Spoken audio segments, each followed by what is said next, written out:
speaking of Jackson State and the SWAC, that leads us into what's coming up this coming weekend, where ESPN Gameday, built by the Home Depot, announced that they will be making the pilgrimage and the visit to Jackson, Mississippi for the Southern and Jackson State tilt.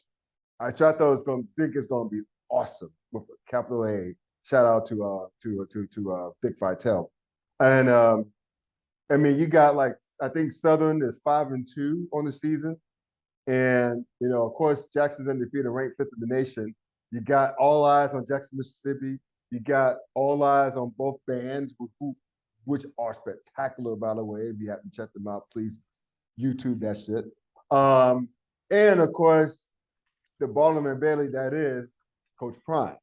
So I'm picturing a scene where you got Desmond Howard, Reese Davis,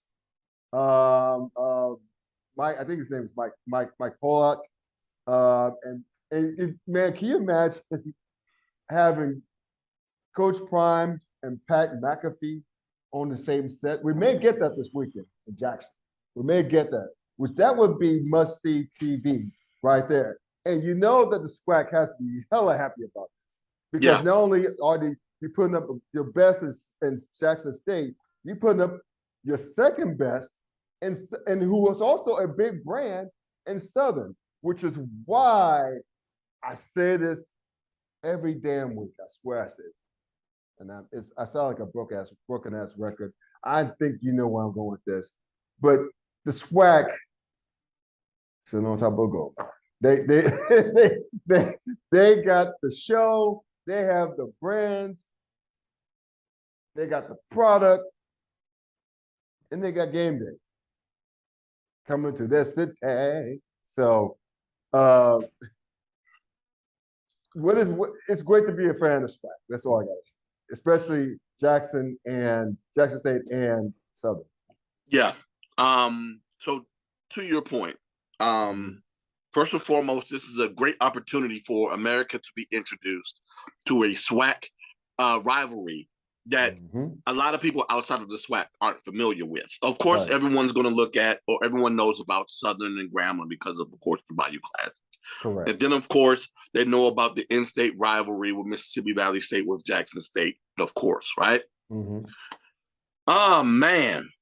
This year, like you said, well, not this year, but this week, you get that matchup of Southern, who's in the midst of battling for the West Division title right now with Prairie View A&M.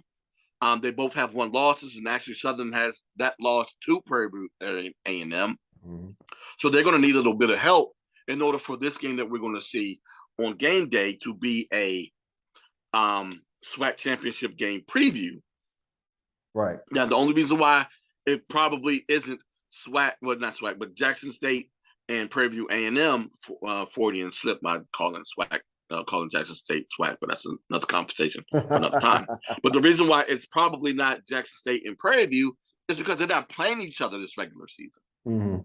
And I'm thinking that would have been a wonderful place for them to have College Game Day as opposed to Southern. But I understand, again, because of that rivalry, one.